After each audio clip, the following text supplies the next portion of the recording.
বস লুলুলু।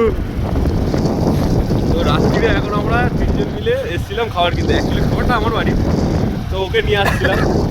ও bike নিয়ে আসতে আসতে বলছে দেখ ভাই প্রচুর ঠান্ডা, তো বাবার গাড়িটা বের করি। বাবার গাড়িটা বের করেছে, বের করতে গেছে, গাড়িটা বের করে 5 হাত গেছে গাড়িটা, যাওয়ার পর আর গাড়ি যাচ্ছে না, গাড়ির অ্যাক্সেল ভেঙে গেছে। ঠিক আছে, এবার ও টেনশনে পড়ে গেছে কী হবে। গাড়িটা আমরা প্রথমে একটা জায়গায় রেখেছিলাম, রেখে ওর বাইকে আসবো, ও বলছে ভাই ঘরে কেস খেয়ে যাবো, বাবা জানতে পেরে যাবে, আমাকে ওরা শোধন দেবে। ও কী করলো, বলছে ভাই প্লিজ আবার একটু আবার একটু ঠেলে যেখানে ছিল সেখানে ঢুকিয়ে দে বলে গাড়িটা আবার যেখানে ছিল, মানে ওর বাবা যেখানে পার্কিং করেছিল ওখানটায় আবার ঠেলে ঠেলে আমরা 3-4 জন মিলে ঠেলে ওখানে ঢুকিয়ে দিয়েছি।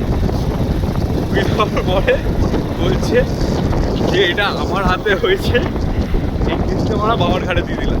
ঠিক আছে, বাবার ঘাড়ে দিয়ে সারা হাসছে এখন। हम लड़के जनाब हमारे साथ ऐसे होता है।